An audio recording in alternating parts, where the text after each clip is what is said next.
Oke, cek-cek dulu nih, cek-cek dulu suara. Ya, cek-cek dulu suara.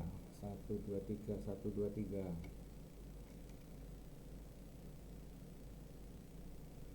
Cek, cek, satu dua tiga. Oke, cek satu dua tiga.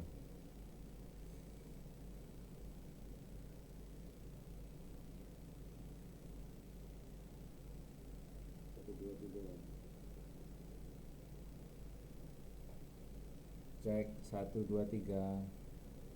Iya. Oke, cek satu dua tiga.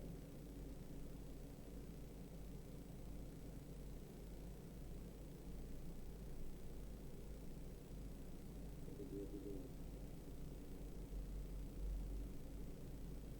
Cek satu dua tiga. Iya. Oke, cek satu dua tiga.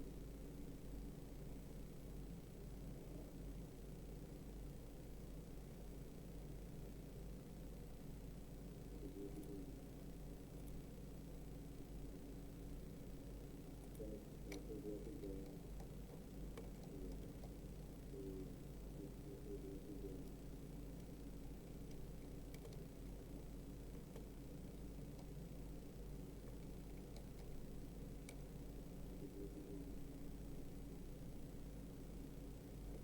Cek cek cek. Oke, mohon di konfirmasi suara saya bagaimana.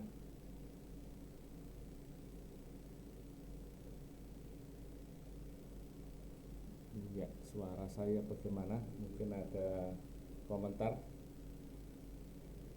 Cek cek cek. Oke, mohon di konfirmasi suara saya bagaimana.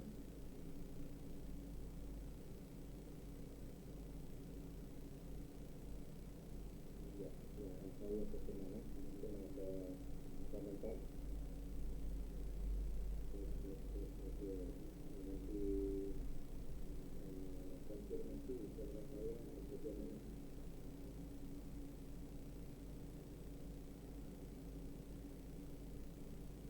Ya, suara saya bagaimana, mungkin ada komentar.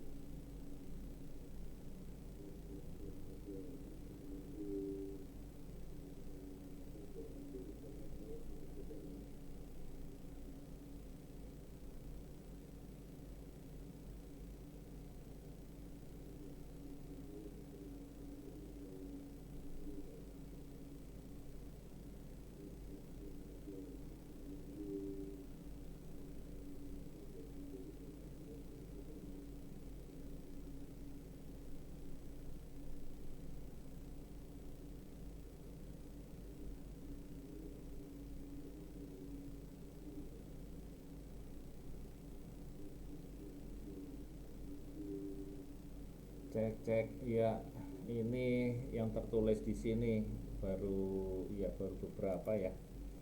Oke, oke, terima kasih Bu Turinem, Pak Salmanyu, ya. Bu Okta, ya, selamat datang, selamat bergabung.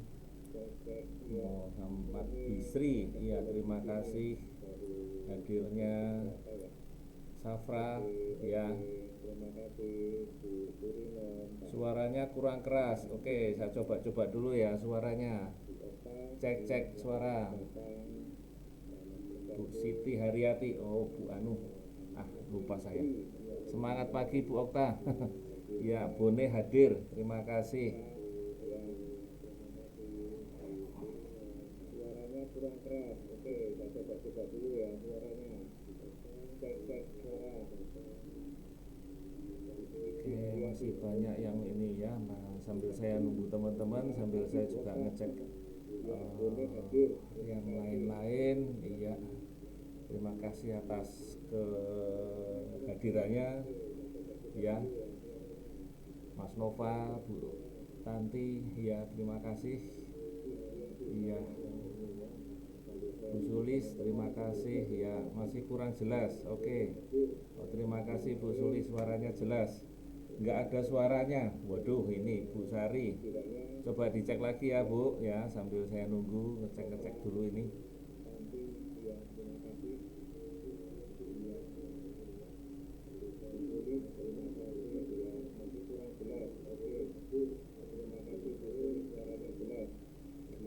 Bogor hadir. Oke, terima kasih Bu. Hujan nggak Bu di sana Bu?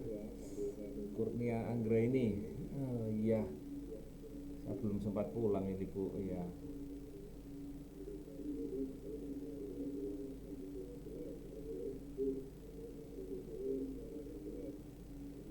Bogor hadir. Oke, terima kasih Bu. Hujan nggak Bu di sana Bu?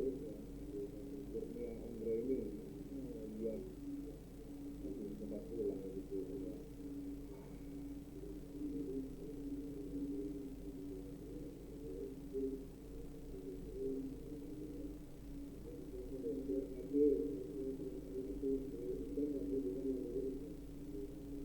Pulang pisau, ya. Terima kasih Pak Saliman.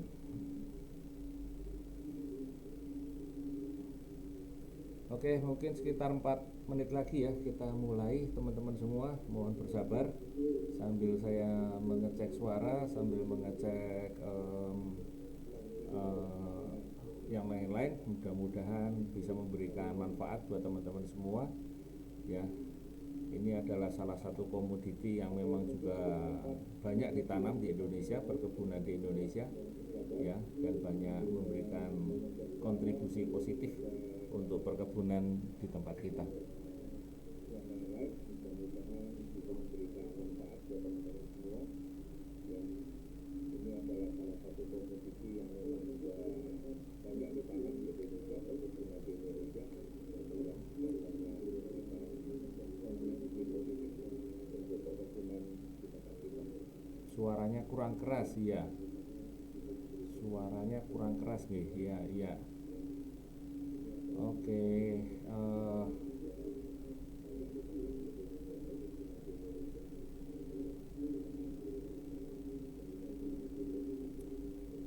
suaranya kurang jelas. Oke, ini di mana ya?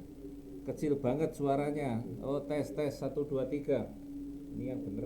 Bentar ya, ini barangkali belum di on kah?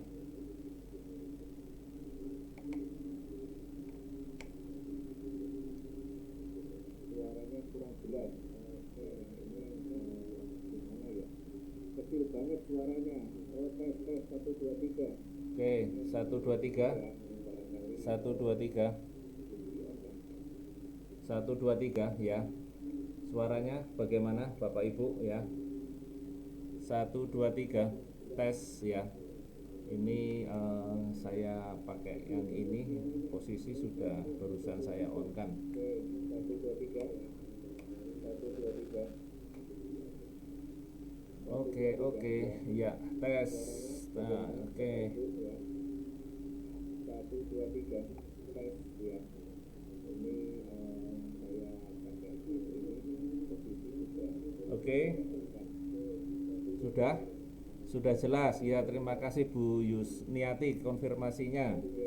Suaranya belum ada. Aduh, yang mana nih ya? Oke, saya cek dulu di kontrol ya. Saya cek dulu di kontrol. 1 2 3. 1 2 3. Oke,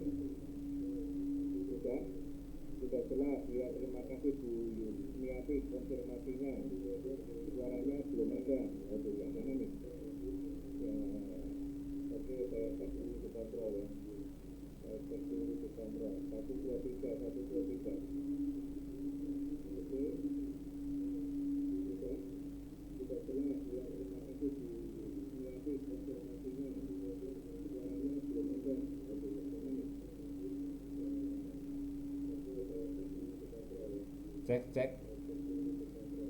1 2 3. Cek jelas ya suaranya. Oke, sudah jelas. Beberapa udah bilang jelas. 1 2 3 4. Ada suara double. Ups, suara double Bu Ika. Kayaknya enggak ya. Kayaknya enggak. Oke, Bu Jetres ini siapa ya, saya lupa nama aslinya. Pakai nama asli aja Bu, enak. Bu dari Pati. Suaranya kecil. Oke, suaranya saya sudah besarkan, volumenya sudah saya on kan. Ya. Masih mendengung. Hai, kok mendengung? Tes, tes.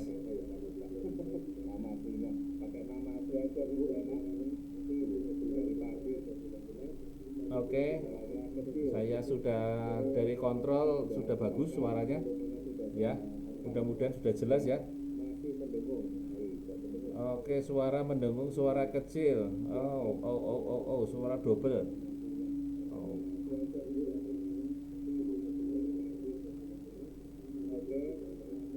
Ya, oke, sebentar, saya double ya.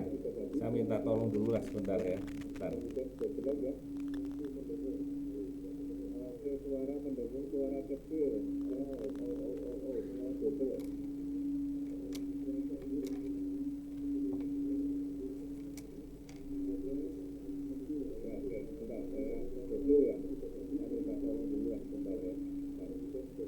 Nah, suaranya kok double mas, banyak kok anu, suaranya double, double, bisa, ini minta tolong mas, bentar mas.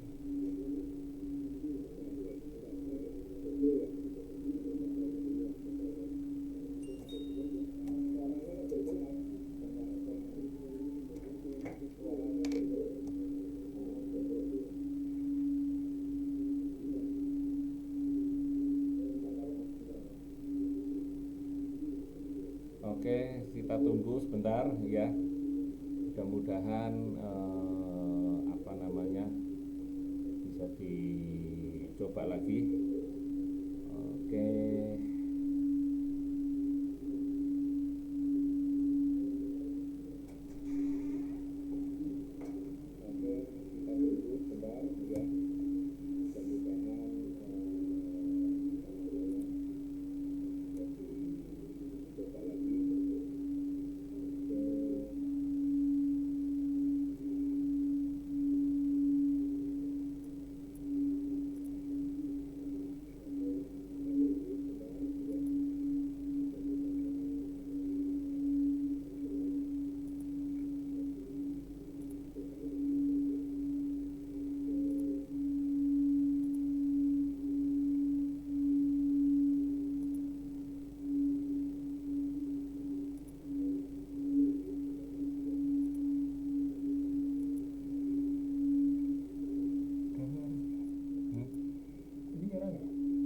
Ini nyala.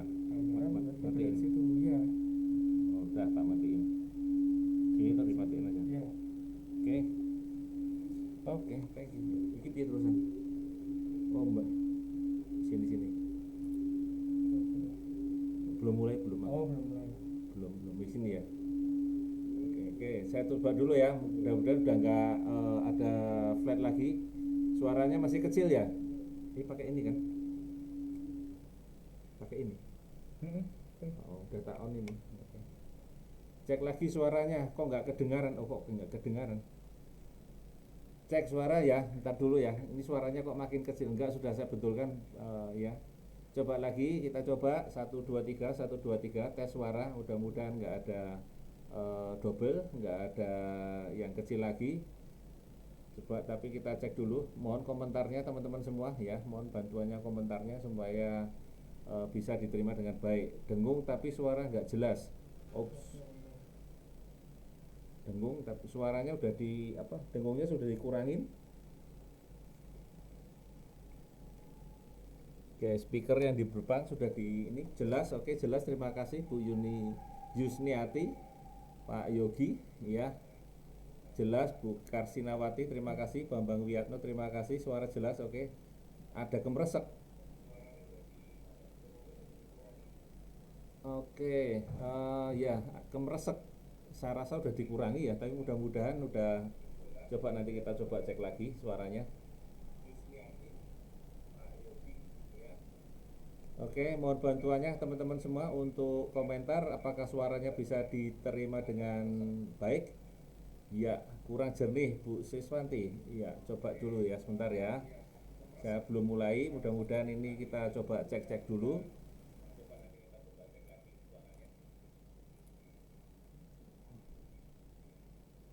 Oke, mohon bantuannya teman-teman semua untuk komentar apakah suaranya bisa diterima dengan baik.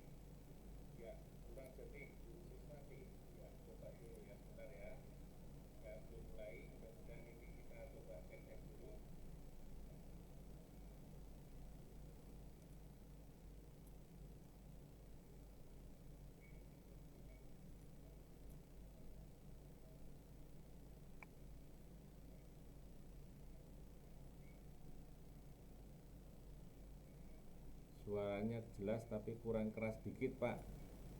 Wih, ini keras keras apa lagi nih? Aku nggak ngerti lagi nih ya. Kayaknya suaranya paling keras nih. Volumenya agak kecil. Oke, saya coba lagi. Jelas, Pak Bambang. Oke, masih kurang jelas. Ya, Pak Windu ya, masih kurang jelas. Bu Intan jelas. Oke, mohon komentarnya teman-teman ya sambil kita eh,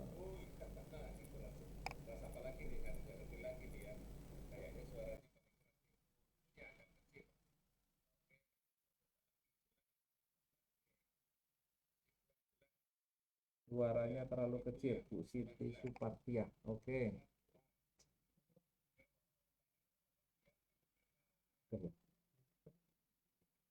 Oke, dari beberapa teman-teman ini sebagian sudah menyatakan beberapa yang jelas ya, beberapa yang sudah jelas. Tapi sekali lagi saya tunggu informasinya, mudah-mudahan apa namanya bisa diterima dengan baik supaya materi ini juga bisa dinikmati atau mungkin dibaca atau mungkin dipahami dengan baik juga. Ya, masih ya, mohon konfirmasi suaranya. Ya, 1 menit lagi insya Allah kita mulai ya, supaya bisa kita waktunya cukup ya sampai nanti.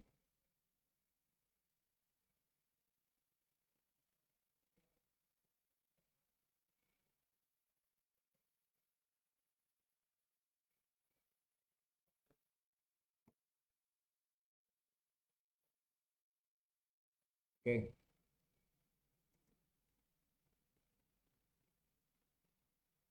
baik teman-teman semua, Assalamualaikum warahmatullahi wabarakatuh.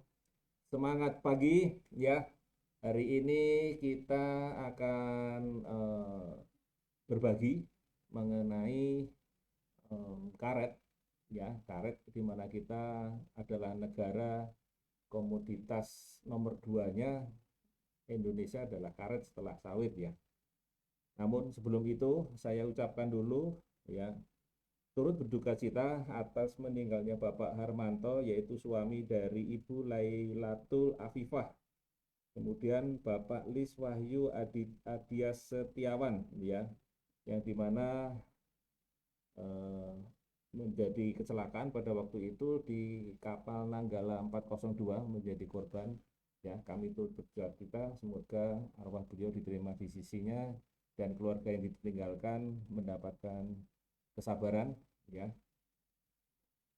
Ya, baik, kita mulai teman-teman semua. Kami singkat saja, di sini adalah 6 langkah sukses dalam budidaya karet ya, karet. Nah, teman-teman semua, semoga teman-teman semua, mitra-mitra semua, sahabat-sahabat semua dipanjangkan umurnya ya, dipanjangkan umurnya, diberi kesehatan dan sehat ya. Dalam situasi yang pandemi seperti ini kita tetap berbagi, namun juga jangan lupa kita tetap menjaga kesehatan dan menjaga supaya tetap kita sehat. Dan semoga kita selalu menjadi orang-orang yang bermanfaat untuk orang yang lain. Jadi kita akan memberikan nilai positif kepada orang-orang yang lain ya. Nah, Bapak Ibu, mitra-mitra semua, teman-teman semua, sahabat-sahabat semua ya. Kita mulai ya, kita di perusahaan PT Natura Nusantara, alamatnya di Jalan Siliwangi nomor 72 ya. Ya, ini adalah kantor kita. Saya lagi siaran ini di lantai 2 ya, dan ada sekarang ada tambahan di sisi sebelah selatannya ada tempat lagi baru untuk teman-teman semua, andai kata nanti datang setelah pandemi ada tempat untuk parkir dan sebagainya, ada tambahannya. Jadi nanti setelah pandemi andai kata teman-teman semua datang ke kantor, kita sudah ada tambahan sedikit lahan untuk tambahan parkirnya ya, dari yang sekarang. Baik, mungkin ada yang belum kenal dengan saya. Ini saya adalah nama saya adalah Adi Nugroho, di mana saya mengawal produk-produk untuk dari PT Natural Nusantara, banyakkan adalah di perkebunan, ya, di perkebunan, di pertanian begitu, ya, dan juga di hama penyakit untuk membantu mengatasi hama penyakit. Dan ini adalah latar belakang saya, pernah di Astra, di perkebunan Astra, di perkebunan BUMN, dan sekarang di Natural Nusantara kurang lebih sudah 14 tahun lebih. Baik, teman-teman semua, ya, oke, saya langsung saja ya teman-teman semua, saya langsung saja. Karet, ya, 3 negara penghasil karet itu ada Thailand, ada Indonesia, dan ada Malaysia, ya. Dan Indonesia memiliki luas lahan 3 hingga 3,5 juta per 3 sampai 3,5 juta hektar, ya. Sementara negara yang lainnya lebih kecil. Namun dari sisi penghasilan ataupun produksinya, Indonesia nomor 2 setelah Thailand, yang dimana luas lahannya lebih kecil, tetapi produksinya lebih tinggi, ya. Jadi negara-negara karet di dunia itu negara-negara yang terbesar adalah tetap 3 ini, Thailand, Indonesia, dan Malaysia. Cuman Indonesia memiliki luas lahan yang cukup besar, namun dalam produksinya hanya di nomor 2, ya. Jadi sungguh ini adalah peluang kita untuk membantu petani-petani karet untuk meningkatkan produksinya. Nah, teman-teman semua, ya, ini adalah daerah di mana produksi karet itu dihasilkan. Yang pertama adalah di Sumatera Selatan, Sumatera Utara, Riau, Jambi, dan Kalimantan Barat, ya. Namun sekarang kita sudah mulai tambah lagi di berbagai daerah, yaitu sekitar 10 provinsi mulai tahun 2018, ya. Ini adalah sumber dari Kementerian Pertanian bulan Juni 2019. Ada beberapa daerah yang di Sumatera maupun yang di Kalimantan, ya. Ada 3 di Kalimantan, yaitu Kalimantan Barat, Kalimantan Selatan, dan Kalimantan Tengah. Sementara sisanya di Sumatera, ya. Dari 10, 7 di Sumatera, 3 di Kalimantan, ya. Jadi terbesar masih di Sumatera Selatan, hampir 1 juta hektar, ya, hampir 1 juta hektar. Baik, 6 langkah ini yang akan saya ceritakan dan saya sharingkan hari ini adalah yang pertama adalah syarat tumbuh daripada tanaman karet, kemudian klon-klon karet yang direkomendasikan, kemudian bahan tanam dan bibitnya, bahan tanaman, ya, persiapan tanamannya sendiri pada lahannya, kemudian yang tidak kalah pentingnya adalah pemeliharaan, ya, yang kemudian adalah nanti kira-kira kita akan cerita tentang panen ataupun sadap, ya, tapi ini hanya sekilas karena banyak pernak-perniknya dipanen, ya, sebetulnya di tanaman karet ini. Ya, yang pertama adalah syarat tumbuhnya. Kita tahu adalah karet ini memerlukan daerah sekitar 15 derajat lintang selatan dan 15 derajat lintang utara. Di antara itu membutuhkan curah hujan kurang lebih sekitar 1.500 hingga 3.000 mili per tahunnya. Tempat ataupun tinggi tempat yang ideal antara 0 sampai 12 di atas permukaan air laut. Nah, ini idealnya adalah di situ, ya, teman-teman semua. Kemudian suhunya sekitar 25-35, ya. Kemudian kecepatan anginnya jangan terlalu kencang, misalnya di pinggir pantai, yaitu terlalu tinggi ya kalau di pinggir pantai, tapi maksimum adalah 30 km per jam. Kemudian kemiringan tanahnya sebaiknya, ini adalah sebaiknya adalah kurang dari 10%. Jadi kalau terlalu tajam kurang disarankan. Kemudian pH tanah rata-rata di tanaman karet ini adalah kurang lebih sekitar 4,3 sampai 5, jadi agak sedikit asam masih bisa. Nah, drainasenya yaitu kita memerlukan kondisi yang sedang, ya. Kondisi yang sedang. Ini adalah beberapa syarat tumbuh tanaman karet.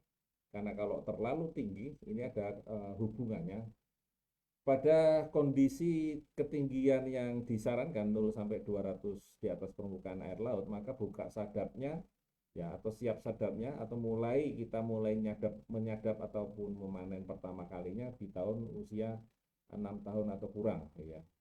Makin tinggi ya, berkelipatan dari 200 ya, kelipatan dari 200 bertambah 1 tahun, bertambah 1,5 tahun, kemudian dan seterusnya sampai ketinggian 1000 di atas permukaan air laut bisa mencapai 10 tahun lebih ya. Jadi ini sangat berhubungan ya. Hubungannya adalah korelasinya adalah positif, di mana makin tinggi di atas 200 maka kemungkinan untuk penyadapan pertamanya umurnya bertambah ya.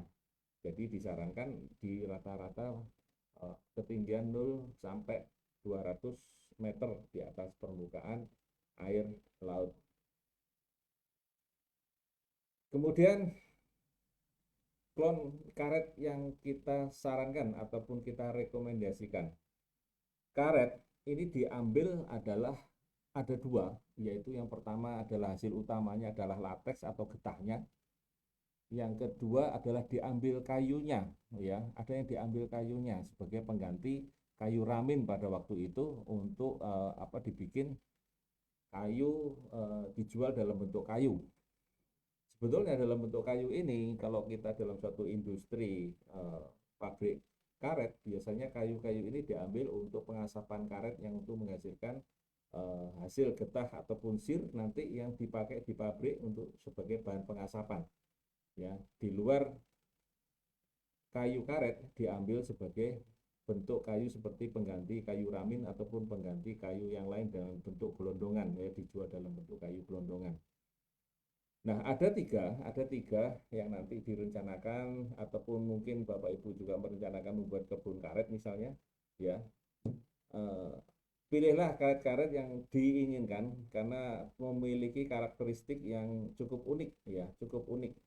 Pada klon penghasil lateks ini rata-rata tanamannya rata-rata tidak tahan angin sehingga agak kecenderungannya agak miring. Setelah nanti umur di atas usia 10 tahun rata-rata agak miring. Mungkin kalau kita lihat di Sumatera Utara yang pernah saya lihat di sana milik salah satu pabrik ban di sana itu rata-rata tanamannya miring. Karena apa? Ini tanam klon adalah penghasil lateks. Artinya dari awal hingga akhir yang diambil lebih banyak lateksnya ya, lebih banyak diambil lateksnya dibandingkan nanti dari kayunya. Ya, jadi diambil hanya lateksnya. Dan ini biasanya ditanam kalau pada kondisi dataran rata, tidak masalah. Tapi pada lahan pebukitan ataupun anginnya yang agak tinggi, maka klon-klon penghasil karet ini akan ditanam di bagian balam daripada kebun itu, sementara nanti klon yang penghasil kayu atau klon penghasil lateks kayu akan dipasang, ditanam di bagian pinggirnya sebagai penghalang angin. Ya, jadi kadang-kadang untuk para pekebun ataupun perkebunan yang agak besar, dia menanam tanaman karet ini rata-rata di bagian dalam adalah untuk tanaman yang memang hanya murni diambil lateksnya, di bagian depan untuk menghadapi angin yang cukup kencang bisa diambil lateks dan kayu ataupun penghasil kayu. Ya, nah lateks atau yang lateks kayu ini rata-rata diambil kayunya itu rata-rata seperti pada tanaman kehutanan yang pada umumnya rata-rata di atas 10 tahun. Ya, sementara sadap yang pertama yang belum menggunakan nasa rata-rata setelah 6 tahun. Jadi kurang lebih sekitar 4 tahun diambil lateksnya, sisanya akan diambil kayunya. Ya. Kemudian ini klon penghasil kayu, maka itu rata-rata sekitar 1 sampai ya kurang dari 3 tahun, maka nanti tanaman ini akan diambil kayunya. Jadi lateksnya mungkin hanya sekitar 1 sampai 3 tahun atau mungkin kurang dari itu ya, kurang dari 3 tahun. Jadi pilihlah klon karet yang diinginkan, apa yang diharapkan sesuai dengan tujuan penanaman tanaman karet ini. Ya. Nah, kemudian untuk periode 2010 dan 2014 ini, ada beberapa klon yang baru dirilis. Ya, ada beberapa yang dirilis penghasil lateks ataupun yang mungkin bisa disimak di sini, ya nanti bisa di copy, ya. Klon-klon yang dianjurkan untuk penanaman komersial ya. Ini adalah ada tambahan-tambahan dan ada beberapa di daerah-daerah lain, misalnya di daerah Kalimantan atau mungkin di daerah Sembawa misalnya begitu sudah mulai ada klon-klon yang baru, juga mulai ada beberapa klon-klon lokal yang memang bisa dan tahan terhadap kondisi setempat. Jadi ada beberapa yang barangkali belum dirilis tapi sudah banyak ditanam di petani-petani lokal ya, petani-petani lokal yang menanam karet di kebunnya sesuai dengan klon-klon lokalnya ya, karena ada beberapa daerah klon lokal yang memang cocok untuk daerah tersebut sehingga menghasilkan lateks yang cukup baik. Kemudian dalam kita membuka kebun tentu saja kita memberikan yang terbaik. Maka sebelum kita membuka kebun, maka kita sarankan 1,5 tahun sebelumnya itu sudah mulai mempersiapkan batang bawah dan batang atasnya yang untuk ditanam, karena nanti biasanya tanaman karet ini kita lakukan dengan cara okulasi ataupun grafting ya, disambung atas bawah ya. Biasanya yang bawah dengan yang atas kita sambung dengan ini ya. Jadi ini perlu disiapkan dulu bahan tanamannya ya, yang bawah dan yang atas. Jadi siapkanlah 1,5 tahun sebelumnya ya, atau mungkin 2 tahun sebelumnya untuk membuat bahan tanaman ini. Nah, kemudian setelah kita mempersiapkan 1,5 tahun sampai 2 tahun, maka kita memulai persiapan tanam dan penanaman ya. Kita mulai tentu saja dengan pembukaan lahan, karena biasanya kita membuka lahan juga dari hutan ataupun dari bekas lahan ataupun perkebunan yang lain, misalnya bekas lahan daripada sawit misalnya begitu, atau mungkin sebaliknya atau mungkin kita juga menggunakan dengan penanaman kembali tanaman karet yang lama. Jadi yang tanaman karet yang usianya barangkali sudah di atas lebih dari 30 tahun akan ditanam kembali, maka kita lakukan pembukaan lahan. Membuka lahan kembali seperti membuka lahan pertama kali ya. Kemudian persiapan lahan penanaman ya, ini tentu saja setelah kita buka ya lahannya, maka kita memulai lahan untuk penanaman. Apa saja yang perlu dilakukan ya, tentu saja kita mesti membuat ajir yang baru pada lahan datar, mungkin tidak ada masalah ya, karena ada ajir yang induk yang memanjang dan yang ke kanan dan ke kiri akan mengikuti alur daripada lahan datar. Tetapi kalau kita mengikuti pada kontur, ya konturnya terlalu barangkali agak tinggi dan berbeda, ini adalah kemiringannya perlu dijaga, ya kurang dari 10% diupayakan ya, daerah-daerah yang memiliki kemiringan kurang dari 10%. Ya, jadi tetap aja miring dengan seperti itu, ya kita melakukan pengajiran sesuai kontur yang ada, ya. Jadi kita membuka lahan kembali pada lahan bekas karet pun, kalaupun kita mau menanam kembali, maka caranya juga membuat ajiran di antara tanaman-tanaman karet yang lama. Jadi kita membuat pengajiran lagi ya. Jadi jangan di tempat yang lama atau titik yang lama, nanti terlalu dekat dengan titik yang lama ya, itu perkembangannya biasanya kurang begitu bagus ya. Jadi mesti diratakan dulu, kemudian kita bikin lagi pengajiran yang baru. Kemudian lubang tanam. Lubang tanam ini ya ukurannya tentu saja kita sarankan yang di bagian atas adalah 60 kali 60, di bagian bawahnya 40 kali 40 dengan kedalamannya kurang lebih sekitar 60. Atau kita bikin sama saja, yaitu 60 panjang lebar tinggi 60 60 60 ya, itu akan lebih enak lagi untuk kontrolnya, karena biasanya kalau kita bikin bawahnya makin mengecil, biasanya makin lama makin kecil. Jadi kita sarankan pembuatan lubang ini sebaiknya besar saja, 60 kali 60 kali 60 panjang lebar dalam, jadi 60 kali 60 60. Dan ini sebaiknya kita biarkan dulu selama kurang lebih 1 bulan ya. Kalau ini misalnya bekas daripada lahan sawit ataupun mungkin lahan karet yang lama, maka untuk menghindari serangan jamur, karena tanaman karet muda ini biasanya rentan terhadap serangan jamur, utamanya jamur akar putih ya, jamur akar putih. Karena kita tahu bahwa jamur akar putih ini selain juga menyerang pada tanaman karet, ternyata juga bisa menyerang pada tanaman sawit, juga pada tanaman kopi, tanaman kakao, dan terakhir kemarin kami lihat ada yang menyerang pada tanaman durian. Jadi ada juga sudah mulai di luar tanaman perkebunan secara umum. Jadi kita memperhatikan ini untuk menyelamatkan tanaman karet muda ya. Jadi kita biarkan dulu 1 bulan untuk terbuka ya, supaya aerasinya cukup bagus, dan supaya barangkali kalaupun ada jamur dan sebagainya bisa mati sendiri ya. Kemudian ini adalah kedalaman tanah tadi ya.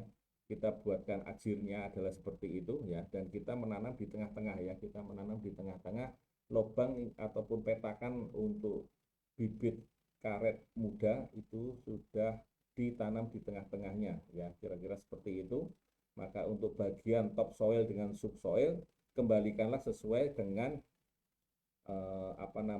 bagiannya. Kalau untuk itu diambil di subsoil taruh di kiri, topsoil taruh di kanan, maka nanti yang dari kiri masuk dulu, yang dari kanan belakangan ya. Kembalikan seperti semula. Kemudian teman-teman semua, mitra-mitra semua ya, ini adalah seleksi bibit dan penanaman bibit. Kita akan menanam pada tanaman bibit karet yang sudah kita pilih tadi sesuai dengan harapan apa yang nanti kita akan panen, apakah lateksnya, lateks dan kayunya, atau hanya kayunya saja ya. Maka upayakan bibit karet yang di polybag ini memiliki payungnya 2 atau sudah berpayung 2 atau mungkin bertingkat 2 ya. Ini minimal ya, akan lebih bagus. Jangan terlalu pendek, jangan terlalu payungnya baru buka 1, itu sudah kita lakukan, kita pindahkan ke lahan, jadi minimal sudah berpayung 2. Kemudian mata okulasinya ini benar-benar sudah cukup baik dan sudah mulai tunas ya. Kemudian yang perlu diperhatikan lagi, bibit yang perhatikan lagi yang cukup bagus adalah kita memilih akar tunggangnya yang sudah tumbuh baik, sudah yang tumbuh dengan baik akar tunggangnya. Jadi kita lihat akarnya, kemudian kita baru pindahkan ya ke lahan.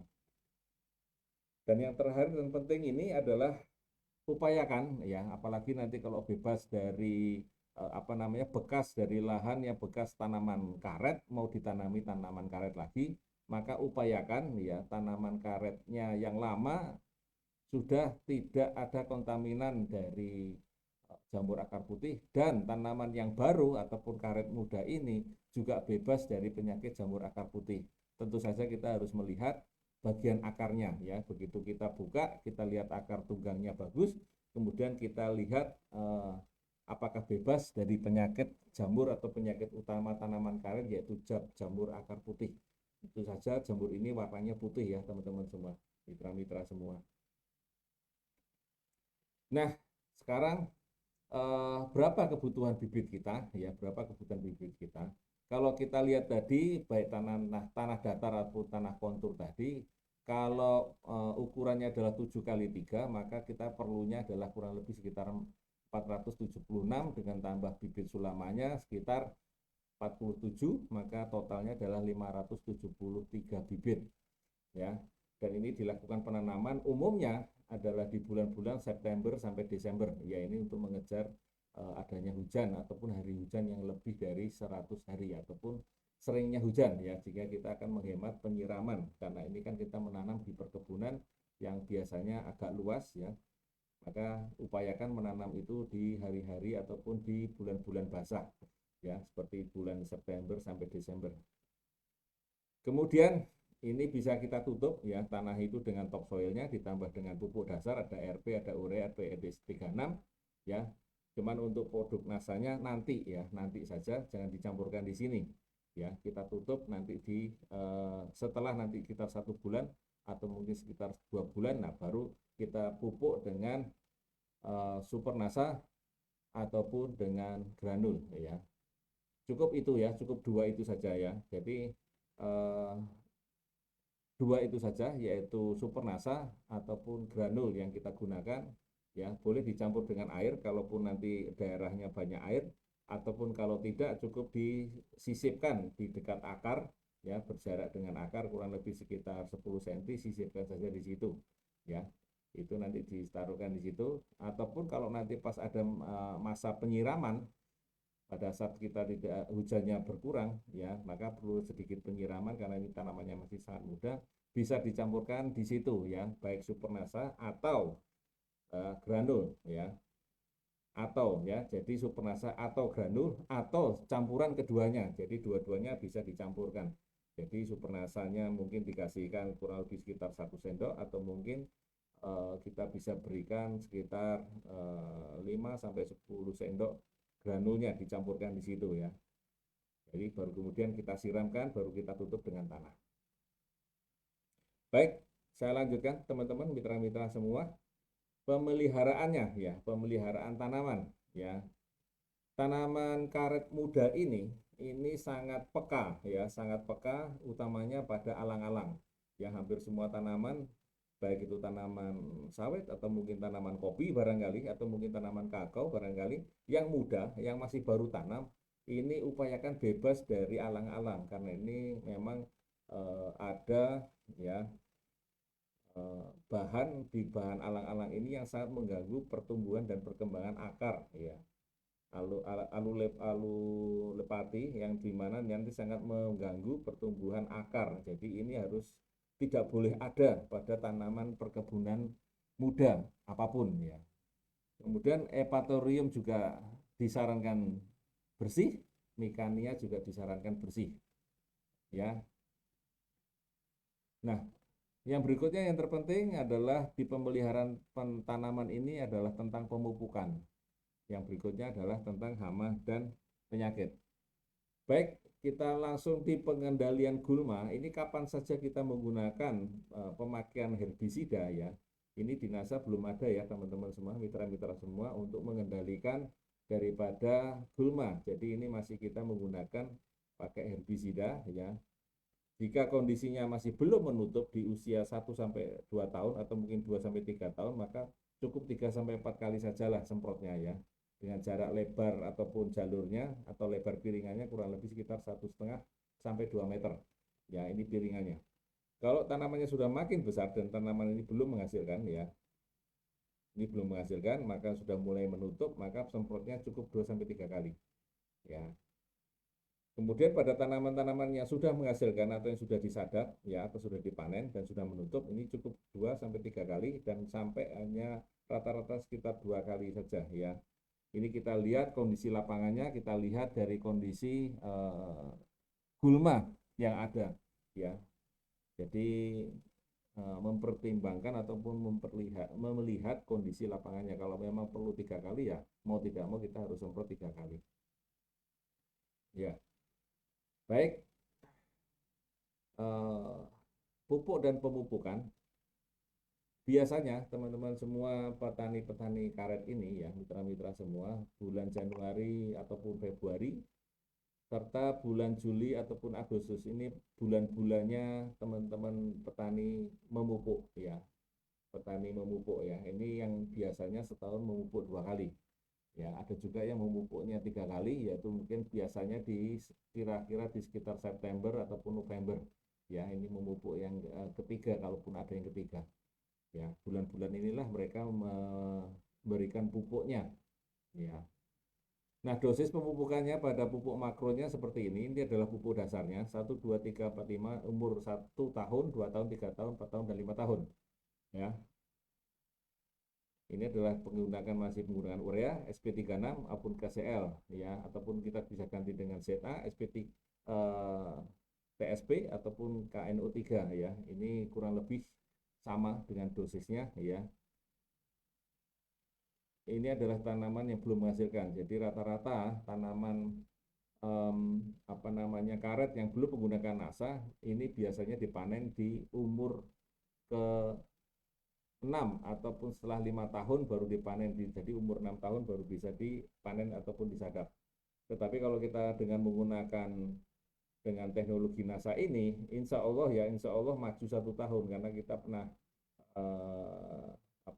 memperhatikan ya di daerah Jambi, di situ ada pemakaian pupuknya sudah kurang lebih 2 tahun ya, 2 tahun, umur 2 tahun dan 3 tahun, ternyata di tahun kelima itu sudah layak sadap dengan ketinggian dan diameternya batang itu sudah layak untuk dipanen ya, dan kemudian nanti pada matang sadapnya lebih dari 60% per hektarnya, jadi sudah cukup maju 1 tahun sudah bisa disadap ataupun dipanen.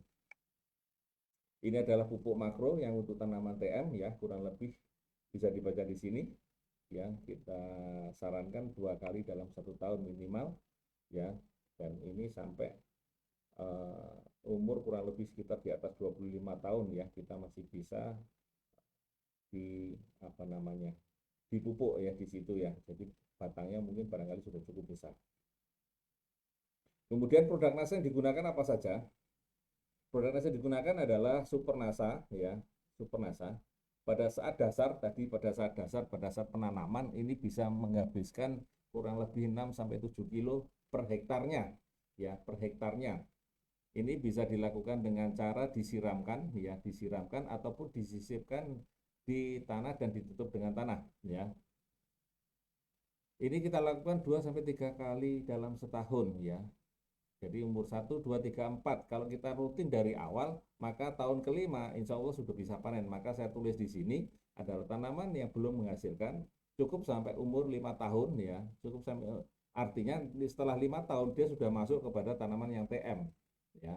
Kalau yang belum menggunakan NASA, tentu saja biasanya panennya baru dimulai setelah 5 tahun. Sebenarnya dengan NASA ada beberapa kesaksian yang mengatakan bahwa pemakaian rutin 2 tahun di awal-awal itu akan memberikan tambahan waktu 1 tahun ya, tambahan waktu 1 tahun masa panennya.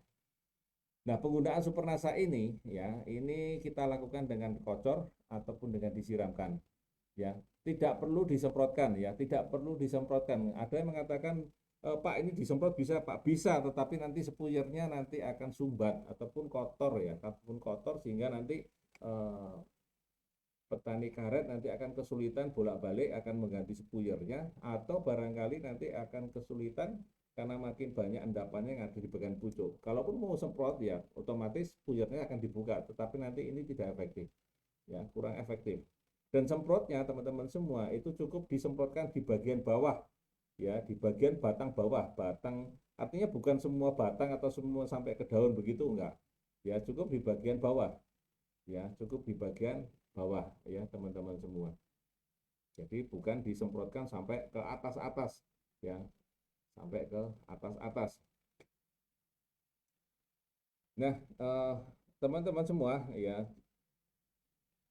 yang kedua adalah dengan menggunakan granul. Jadi kita menggunakan granul, yaitu kita menggunakan pada saat di awal itu adalah 5 sampai 6 sak ya per hektarnya ya. Kemudian pada tahun pertama, kedua, ketiga, dan keempat ini bisa bertambah sekitar 1 sak ya kurang lebih. Dan ini diberikan 2 sampai 3 kali setahun ya. Nah, dua pupuk ini bisa digunakan, misalnya kita gunakan 3 kilo Supernasa dan 4 sak granul, boleh nggak? Boleh ya, boleh. Tetapi Pak, kok kesaksiannya di sana ada yang pakai POC Nasa ataupun ditambah POC Nasa hormon dan pakai Supernasa atau granul. Kira-kira gimana, Pak? Ya, saran kami untuk karet ya, untuk karet pada tanaman TBM cukup Supernasa atau granul atau Supernasa dan granul saja. POC Nasa dan hormon ini utamanya pada hormon itu tidak disarankan untuk ditambahkan sebagai bahan pemupukan pada tanaman karet ya. Ada kecenderungan nanti akan keluar bukan getahnya tetapi akan kecenderungan memiliki atau ke arah bunganya ataupun buahnya ya. Jadi akan cenderung nanti akan diarahkan ke buahnya ataupun ke lataknya. Ini nanti akan berbanding terbalik, kalau keluar kelataknya maka getahnya akan turun ya. Sementara kita berharap tanaman karet ini yang kita ambil adalah getahnya atau lateksnya ya, sehingga harapannya adalah lateksnya yang keluar, tetapi apa daya yang keluar kelataknya karena ada tambahan daripada hormon tadi. Jadi saran saya semua tanaman karet ya tidak perlu menggunakan lagi POC Nasa maupun hormon. Bahkan banyak di kesaksian-kesaksian memang ada yang menggunakan dengan POC Nasa sama hormon. Tapi sekali lagi kami sarankan cukup dengan Supernasa atau granul atau Supernasa plus granul ya. Jadi tidak perlu penggunaan POC-Nasa ataupun hormon kecuali disemprotkan pada bagian batang yang masih bisa disemprotkan ataupun daun yang masih bisa disemprotkan ya, bukan di tanah. Karena POC-Nasa sama hormon ini ya ini efektif pada daun ya, efektif pada daun dan batang atas. Kalau di akar kurang begitu efektif ya, kurang begitu efektif. Oke. Ya, ini sambil saya lihat teman-teman semua ini cukup banyak ya. Ya, terima kasih semuanya yang telah hadir di sini, yang telah mendengar informasi tentang karet ini ya. Ini adalah pemupukan yang menggunakan dengan NASA ya, tambahannya dengan NASA.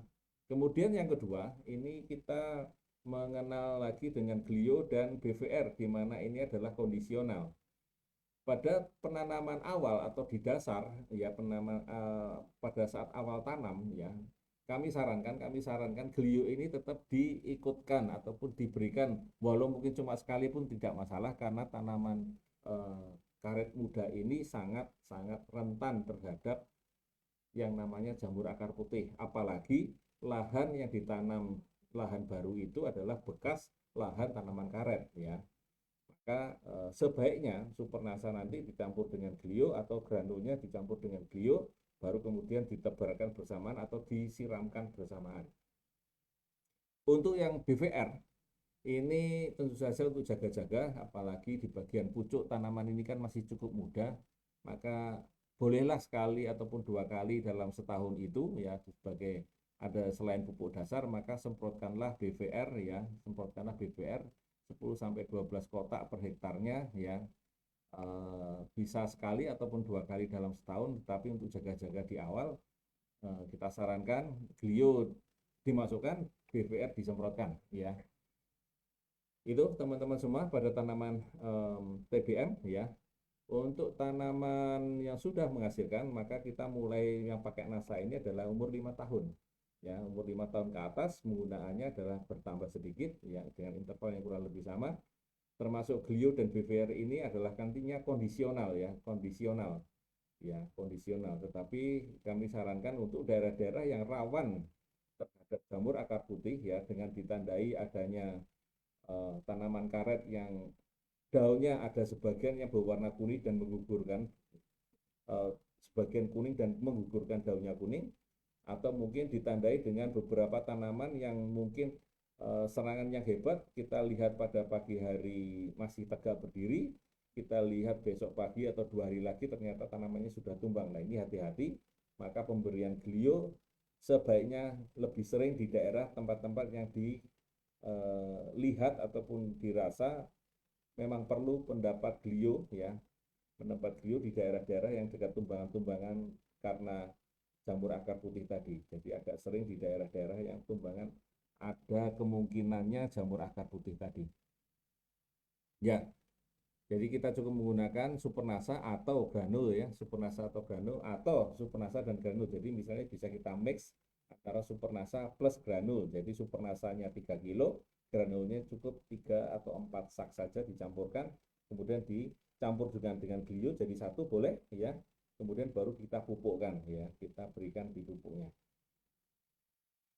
Oke, seperti itu ya teman-teman semua. Ini adalah pemupukan penggunaan produk NASA pada tanaman karet. Kemudian hama dan penyakit. Saya melihat di sini ada 3 penyakit utama pada tanaman karet ya. Pada tanaman karet yang utama adalah jamur akar, yang kedua adalah gugur daun, yang ketiga adalah bidang sadap ya. Yang mulai dari yang pertama adalah tentang jamur akar. Jamur akar tadi sudah saya sampaikan bahwa penyakit utama pada karet adalah jamur akar putih atau sering disingkat dengan JAP ya. Dengan ciri-ciri ada benang putih yang menempel pada akarnya ya. Akarnya jadi busuk, jadi lunak, kemudian berwarna coklat ya. Kemudian serangan ini rata-rata dimulai setelah 6 bulan ya. Kemudian serangan ada lagi itu setelah 6 tahun ya. Setelah 6 tahun jika jadi cukup apa namanya ya, serangannya ini cukup cepat. Tandanya sederhana sebetulnya, cuman kita perlu waspada bahwa kalau ada daun pucat berwarna kuning ujungnya terlipat ya, kemudian dari jauh misalnya kalau tanaman-tanaman karetnya sudah tua, ada sebagian daunnya berwarna kuning dan gugur, sebagian ada yang hijau, sebagian ada yang kuning. Coba cek bagian akarnya ya, mudah-mudahan jamur akar putih ini sudah ada di situ. yang sudah mulai menyerang satu persatu. Jadi alangkah baiknya mulailah segera dengan dikocor dengan glio, ya, segera dikocor dengan glio. Ya, ini kemarin kami menemukan jamur akar putih di daerah Jambi, ya, luas lahannya kurang lebih sekitar 500-an hektar lebih, di mana tadi saya sampaikan bahwa kita sekarang pagi ini kita melihat tanaman itu masih berdiri, umur tanaman karetnya masih kurang lebih sekitar 2-3 tahun. Ya, kita melihat tanaman itu masih berdiri, besok kita lihat tanamannya sudah tumbang dan seterusnya. Begitu kita lihat ternyata bagian bawahnya ada benang putih kayak sarang laba-laba begitu. Nah, di situ membuat akarnya jadi busuk, lunak, dan tanamannya tumbang. Ya, ini segera diatasi dengan glio dan alhamdulillah pada waktu itu cukup terbantu, ya, cukup terbantu serangan jamur akar putih pada tanaman di Muaro Jambi, yaitu terbantu tidak menyebar kemana-mana lagi. Ya. Nah, kemudian ini adalah tandanya teman-teman semua. Tanda yang biasanya jamur akar putih kalau kita lihat ada seperti ini, seperti pada lingkaran merah, ataupun agak spesifik seperti sarang laba-laba, ya, sarang laba-laba. Ya, ini kalau dikerok agak kesulitan, maka kulitnya nanti juga akan rusak. Dan kalau kita serangannya cukup hebat, biasanya sudah berwarna batangnya sudah berwarna kecoklatan dan baunya cukup menyengat. Yang kedua, setelah jamur akar putih ada jamur akar merah, ya, serangannya berbeda. Namanya jamur akar merah, jadi warnanya tentu saja juga merah, ya, dan akan ada lendirnya. Jadi kalau jamur akar putih tidak ada lendirnya, kalau jamur akar merah ada lendirnya. Baunya cuma sama-sama busuk, ya, cuman warnanya merah, ya. Kalau tadi jamur akar putih, kalau ini jamur akar merah, ya, sama sebetulnya, menyebabkan kerugian pada tanaman karet, utamanya pada tanaman-tanaman yang masih muda.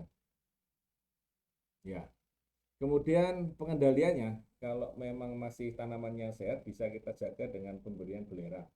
Tapi kalaupun kita nggak ada belerang di sana, bisa kita gunakan dengan menggunakan glio, ya, dengan menggunakan glio. Kalau itu tanamannya sakit, ya, tanaman sakit, maka satu kotak glio ini untuk kurang lebih sekitar 10 tanaman, ya.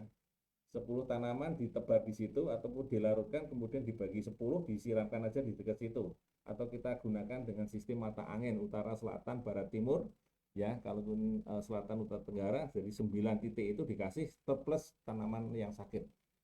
Kalau untuk jaga-jaga, ini untuk tanaman yang sehat bisa kita gunakan sekitar 20 tanaman yang sehat. Jadi mungkin biasanya pada bekas lahan-lahan tanaman karet, maka kami sarankan penggunaan glio ini agak lebih banyak, ya. Jadi sekitar 20 tanaman yang sehat ini sekali-sekali, ya, di awal-awal begitu kita berikan. Bisa kita siramkan, bisa kita langsung taburkan untuk jaga-jaga di hari awal. Ya.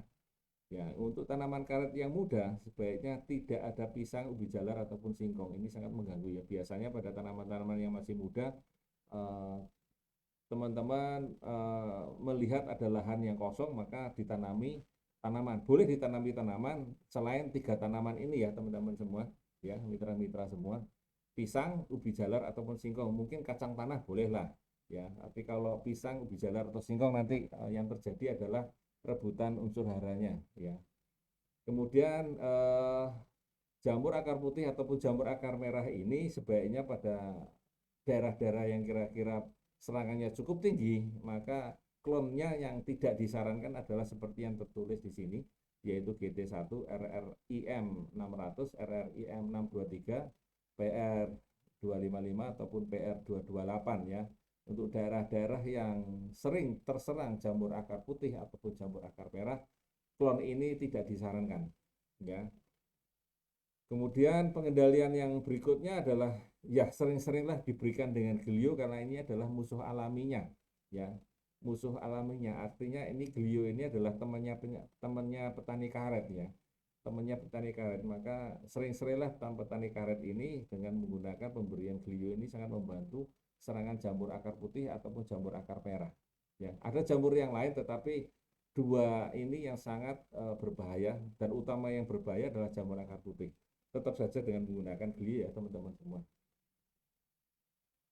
Ya, jamur akar coklat, leher akar, ya, kemudian akar kerbau, ya, ini juga bisa diatasi dengan glio. Jadi apa namanya, glio ini mengatasi banyak persoalan tentang jamur di dalam tanah di bagian bawah. Jadi sering-seringlah ataupun rutinkanlah penggunaan glio ini, jangan menunggu, ya, jangan menunggu jamur ini menyerang pada tanaman karet muda kita. Karena udah terserang, maka untuk mencegahnya ataupun barangkali mengendalikannya mungkin agak kesulitan karena serangannya cukup hebat, utamanya di jamur akar putih, ya. Jadi mulai dari sejak awal berikanlah, cegahlah, dan rutinkanlah dengan menggunakan dengan glio, ya. Itu saran kami. Kemudian setelah bagian akar kita lihat ada gugur daun, ya, gugur daun. Ini ada Odium heveae, ya. Warnanya putih di bawah daun dan biasanya menyerang pucuk dan daun muda, ya. Dan kemudian ada sedikit warna atau translusen atau sedikit bayang begitu, dan ujungnya ngering ataupun keriput. Nah, contohnya seperti ini. Ini biasanya pada tanaman-tanaman yang masih muda, ya.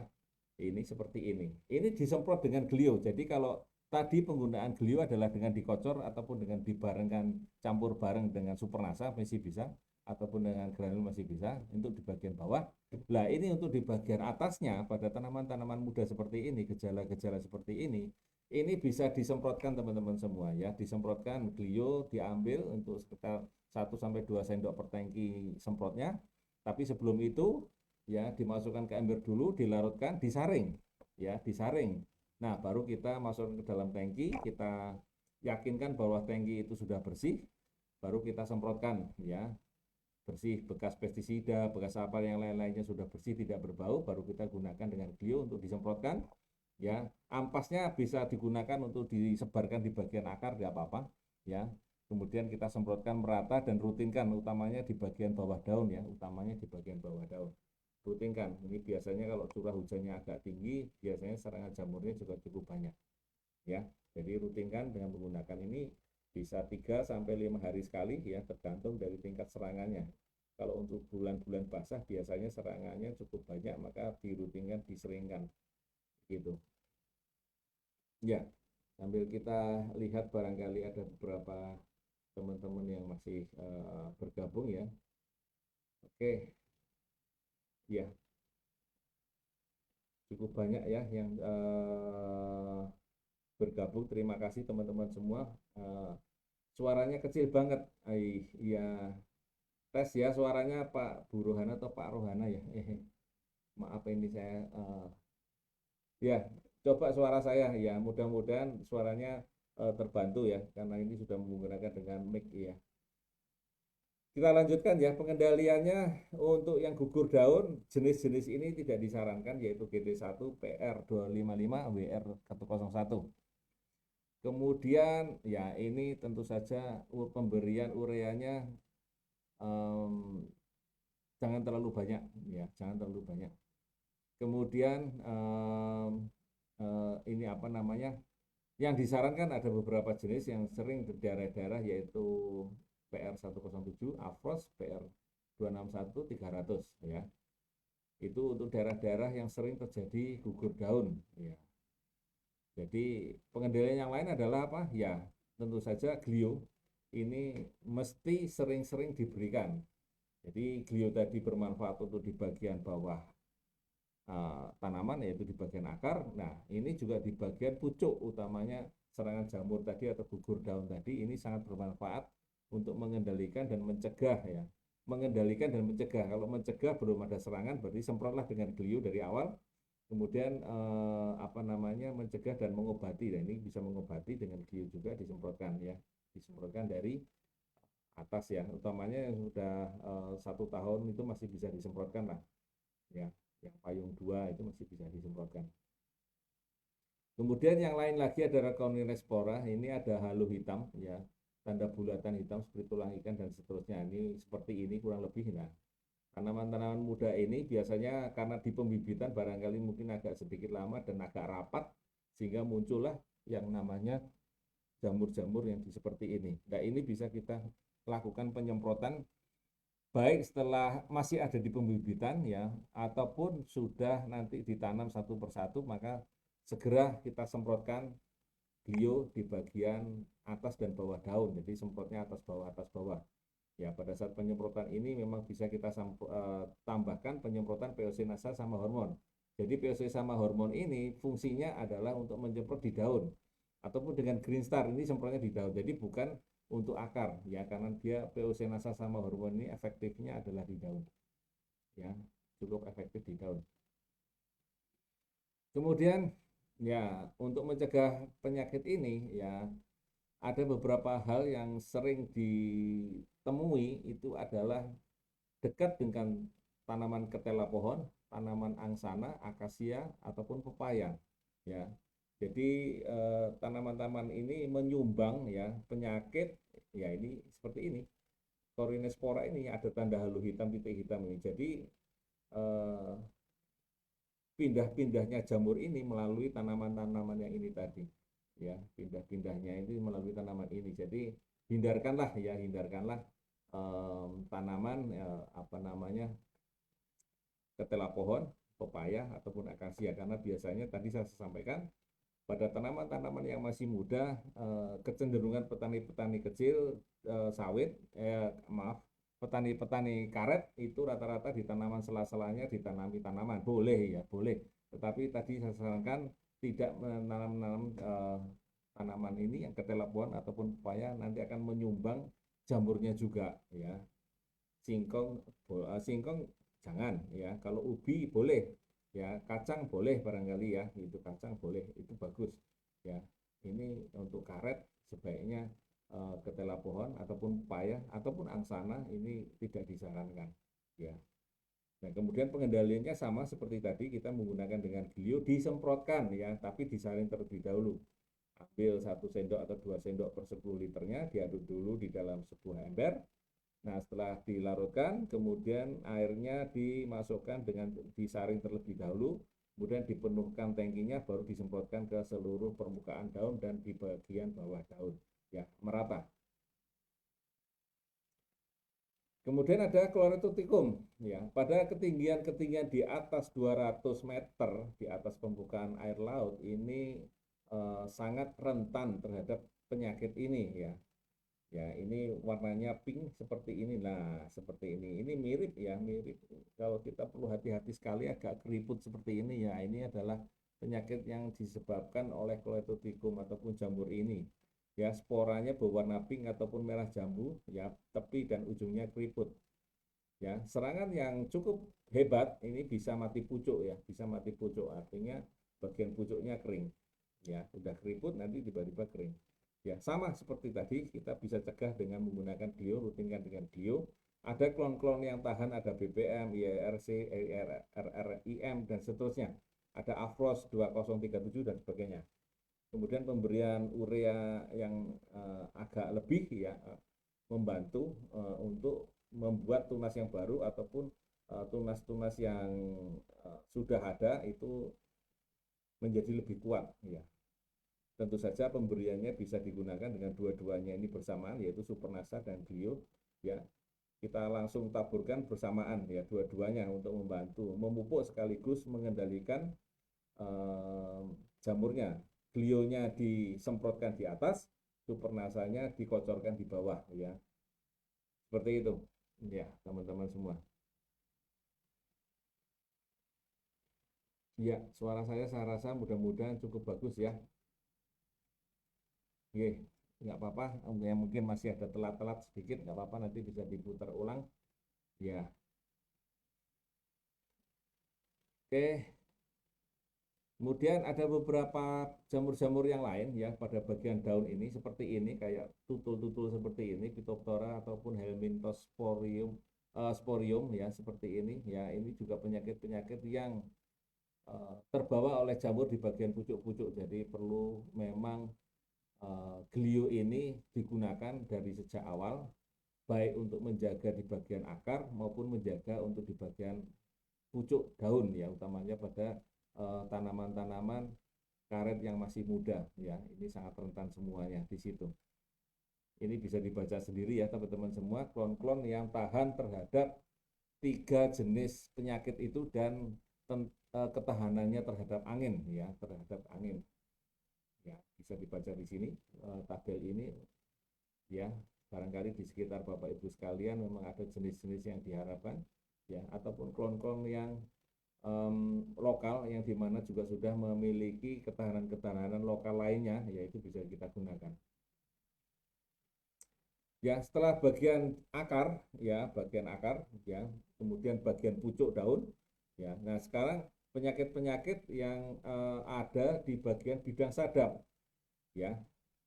Ini seperti moldy rot ya, moldy rot. Ini adalah lapisan tipis yang lama-lama kelabu ya, dekat bidang sadap, dan bila dikerok nampak bintik hitam ataupun coklat. Nah, ini serangannya bisa meluas sampai kambium, sampai bagian kayu, dan seperti nanti kayak karet tadi seperti dililit warna hitam ya, kayak dicekik begitu kira-kira. Dan bidang sadapnya tidak menjadi mulus lagi tetapi menjadi bergelombang ya. Nah seperti ini kira-kira. Nanti kalau nyadap lagi agak nggak bisa sekali tarik ya, biasanya agak 2 kali atau 3 kali bolak-balik ya. Nah ini kemungkinan besar akan menyebabkan, karena ini kambiumnya juga terasa nampak di situ, sehingga goresannya terlalu dalam ya, sehingga menyebabkan jamurnya akan muncul di situ.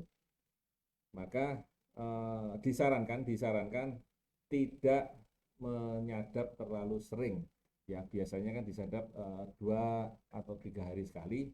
Ini ditunda dulu untuk supaya kesehatan kulitnya membaik dulu. Jadi selama sekitar 1 atau 2 minggu kita lewati dulu ya. Kemudian ini mohon maaf teman-teman semua, kebetulan 3 produk ini masih diurus ya, artinya masih close order. Tetapi ini sebagai pengetahuan saja, karena beberapa teman-teman petani karet yang sudah menggunakan dengan ramuan ini ternyata cukup bagus ya, cukup bagus untuk mengendalikan penyakit moldy rot ini pada bidang sadap tanaman karet, yaitu dengan menggunakan Apento. Apento ini adalah singkatan Aero, Pentana, dan Pestona dengan komposisi 1:3:5 dalam 5 liter air ya. Dalam 5 liter air ini belum saya tulis teman-teman semua ya. 1 tutup Aero, 1 tutup Pentana, 3 tutup Pentana, dan 3 tutup Pestona dalam 5 liter air, kemudian dioleskan di bagian batangnya ya. Itu sambil kita tidak disadap dulu kurang lebih sekitar 2 minggu. Jadi selama 1 minggu 2 kali kita oles dengan menggunakan kuas atau mungkin dengan menggunakan jerami padi misalnya, begitu bisa saja ya, kita oleskan di situ ya. Biasanya nanti tanamannya sudah mulai subur kembali, kemudian kulitnya sudah mulai bisa disadap lagi ya, dan bisa mengeluarkan getah lagi dengan lebih baik ya. Untuk daerah-daerah tertentu sebaiknya tidak menanam jenis-jenis yang mungkin bisa dibaca di sini adalah PR 107, LCB ya, ataupun WR 101. Tapi untuk GT1 ataupun Apos masih bisa ya. Kemudian selama tidak disadap ya, maka tentu saja kita berikan juga pupuk tambahannya, baik Supernasa ataupun granul ya, ditambahkan di situ ya. Jadi di luar pemupukan yang rutin ditambahkan Supernasa ataupun granul Organindo ya. Satu tanaman kurang lebih sekitar antara 15 sampai 20 gram Supernasa, atau ya sekitar 100 sampai 150 gram granul atau Organindo tambahannya, untuk membantu supaya moldy rotnya ini ataupun bagian dalam ini kulitnya sudah bisa diberes lagi, sudah membaik kembali, sehingga nanti pada saat beres bisa sekali tarik, kita bisa terapkan atau kita beres dengan lebih baik ya. Jadi selama 2 minggu kita tidak sadap dulu ya. Seperti itu teman-teman ya, moldy rot ya. Kemudian kering alur sadap, ini yang diakibatkan oleh brown blast ya, karena terlalu sering disadap ya, atau mungkin menggunakan dengan bahan perangsang yang lain ya, jadi ada bahan yang ya boleh dibilang ini adalah mungkin salah satu mereknya adalah Etrel begitu, maka apa namanya, alur sadapnya itu menjadi kering, artinya kurang bergetah kembali. Begitu disadap ya ternyata getahnya nggak netes ya. Bagian yang kering biasanya menjadi gum atau blendok atau mungkin sebuah warna kecoklat-coklatan ya. Kemudian pada saat seperti ini getahnya encer banget ya, artinya netesnya kayak netes air biasa, bukan netes getah ya. Jadi kayak air biasa, bukan seperti getah karet biasa, jadi kayak air gitu. Nah ini kering alur sadap ya. Tentu saja apa saran saya ya sebaiknya tidak memakai perangsang ya, karena ini akan membuka keran tetapi tidak diisi sehingga akibatnya nanti kering ya. Ini yang terjadi di daerah Sumatera Selatan, yang mungkin beberapa kesaksian itu ada ibu seorang pemilik kebun karet kurang lebih sekitar 40 hektar itu yang dimana mati kering sadap. Nah kemudian kita menggunakan dengan NASA ini maka akan terbantu ya, akan terbantu untuk memulihkan kulit yang terlalu sering disadap dan memulihkan kesehatan kulit pada saat nanti kulit diberes akan keluar getahnya kembali ya. Ya saran kami adalah tetap ya, untuk perangsang sebaiknya kita hindari. Ada klon-klon yang barangkali AFOS ataupun PR ya, kalau mungkin masih bisa disulam ataupun diganti ya. Yang berikutnya adalah oles dengan Apento. Sekali lagi ini mohon maaf teman-teman semua, 3 produk ini masih close order ya, masih menunggu pihak dari manajemen untuk apa namanya di Dinas Pertanian ya, di Kementerian Pertanian untuk kepengurusannya. Jadi kita mohon bersabar, tapi ini ada sebagai informasi dulu, yaitu Ampento itu bisa digunakan pada bidang sadap dan sering digunakan pada bidang sadap oleh petani-petani atau teman-teman kita petani karet ya. Nah kemudian rutinkan dengan pemberian supernasa ataupun granul ya. Biasanya kita sarankan pada seperti ini perangsangnya ditinggal dulu ya, baru kemudian kita pupuk dengan penggunaan supernasa ataupun dengan menggunakan granul ya. Ini sangat membantu. Kesaksiannya juga ada ya, kesaksian juga ada, bisa kita lihat di YouTube ya, YouTube resmi daripada NASA. Itu teman-teman semua ya, yang penyakit-penyakit yang sudah saya sampaikan yang paling sering dijumpai di perkebunan karet. Nah, bagian yang terakhir adalah penyadapan ya, disadap ya. Disadap itu atau penyadapan ataupun panen. Ya, kriteria matang sadap ya, kriteria matang sadap ini adalah seperti ini. Ya, lilit batang mencapai 45 cm. Jadi kalau kita lilitkan, kita putar dengan meteran itu kurang lebih sekitar 45 cm. Ya. Kemudian ketinggian ya diukur dari ketinggian 1 meter di atas tautan itu tadi, di atas daripada okulasinya. Kemudian kalau untuk yang beri biji maka sekitar 0,5 sampai 0,7 meter dari permukaan tanah. Jadi diukurnya adalah seperti itu ya. Minimal telah mencapai 45 cm ya. Kemudian sudah 60% ya dari luas kebun. Jadi minimal 60% dari luas kebun, maka boleh kita melakukan penyadapan. Ya, kemudian ketebalan kulit yang disarankan adalah 7 mili ya, 7 mili. Ya. Ini adalah kriteria daripada matang sadap. Kemudian tinggi bukaannya rata-rata antara 1,3 meter dari titik terendah alur sadap terhadap pertautan tadi. Ya, kalau dari biji berarti 1,2. Kalau dari okulasi, karena rata-rata sekarang banyaknya ada okulasi, maka 1,3 ya. Ini secara umum ya, ini secara umum adalah seperti itu ya. Sekali lagi kalau untuk kita menggunakan dengan teknologi NASA ini, biasanya panen ini dimulai pada tahun kelima, sementara yang belum menggunakan dengan NASA biasanya dimulai dari tahun ke-6. Jadi alangkah bagusnya, alangkah baiknya kalau pada tanaman-tanaman yang masih tanaman belum menghasilkan padat karet, ya teknologi ini, teknologi NASA ini sangat membantu untuk mempercepat ya, untuk mempercepat lebar apa namanya lingkar batangnya sehingga mempercepat proses penyadapan ataupun proses panennya lebih maju lagi. Oke, saya lanjutkan ya teman-teman. Ya, ini adalah arah bidang sadapnya sekitar 40% terhadap bidang sadap. Jadi mohon maaf, ini alat saya yang saya bawa adalah namanya adalah alat tapping, di mana ini alat membantu untuk sudut daripada bidang sadap.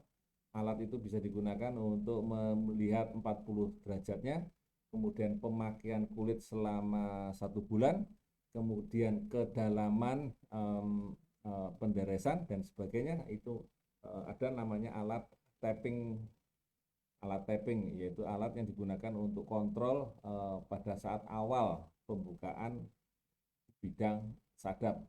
Alat ini bisa dibeli ya, diberi di beberapa tempat, tapi biasanya yang saya dapatkan informasi ini ada di yang saya tahu ada di LPP, Lembaga Pendidikan Perkebunan ya, baik itu yang di Medan maupun yang ada di Jogja, mungkin insya Allah ada ya. Oke, ini teknis daripada matang sadap. Kalau rumus sadapannya adalah ada bentuk alur sadapan, maka ada S, P, dan C. Kemudian kalau panjang alur sadap adalah S1, S2. Kalau jumlah alur sadap ada 2S2 atau setengah spiral ya, setengah spiral, jadi setengah separuhnya ya.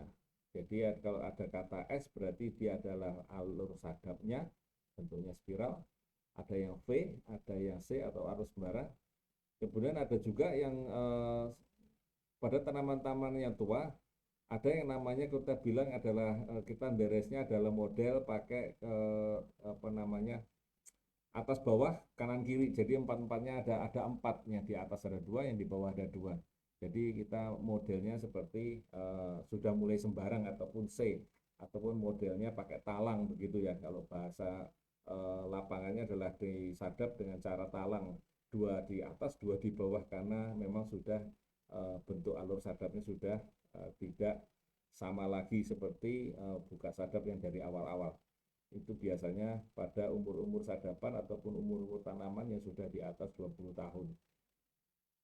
Ya, ini adalah frekuensinya. Ya, frekuensinya misalnya D2 berarti dia dipanen 2 hari sekali. Ya, D3 berarti dipanen 3 hari sekali ya. Seperti itu. Nah, kemudian kita perlu mengenal nama-nama ataupun istilah ya. Menyadap ataupun menderes adalah kegiatan yang melakukan pemutusan atau pelukaan pembuluh lateks atau getah karet sehingga lateksnya bisa keluar atau getahnya bisa keluar. Saat kapan itu kita melakukan penderesan pertama? Pada saat karet sudah dewasa yang siap sadap, pohonnya umurnya 4,5 sampai 6 tahun dengan lingkar batang mencapai 45 cm di atas 100 cm di atas penyatuan okulasi. Jadi di atas titik okulasi 100 cm atau 1 meter. Kapan waktu sadap yang terbaik? Ya, waktu sadap yang terbaik pada saat turgornya masih tinggi, yaitu pada pagi hari, kurang lebih ya sekitar jam 5.45. Bahkan kalau di Aceh pada waktu itu kurang lebih sekitar jam 4 pagi ya, jam 4 pagi, ataupun sesuaikan dengan waktu daerah masing-masing. Berapa tekanan yang diharapkan untuk getah itu bisa menetes? Antara sekitar tekanan 10 sampai 14 atmosfer ya. Ya, tekanan itu tertinggi pada saat pagi hari, maka pada waktu makin siang maka tekanannya makin turun.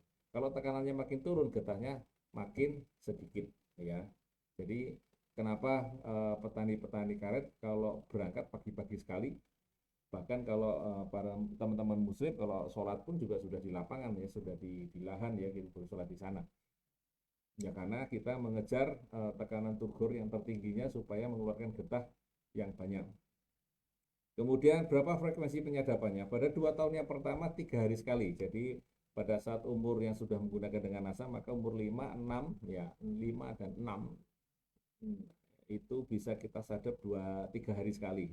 Sementara setelah tambah 2 tahun, jadi umur kita keempat baru 2 hari sekali ya, 2 hari sekali. rumus-rumusnya cukup banyak. Kedalaman sadap yang disarankan, kedalamannya adalah sekitar 1 sampai 1,5 mili dari kambium. Jadi kalau kita menyadap itu cukup tipis ya teman-teman semua. Begitu tipisnya itu kalau kita menyadap sadapannya ataupun kulit yang kita pakai itu bisa ditiup. Jadi kalau kita taruh di tangan, waktu saya ujian ya di karet itu taruh aja itu gapannya itu bisa ditiup, artinya cukup tipis.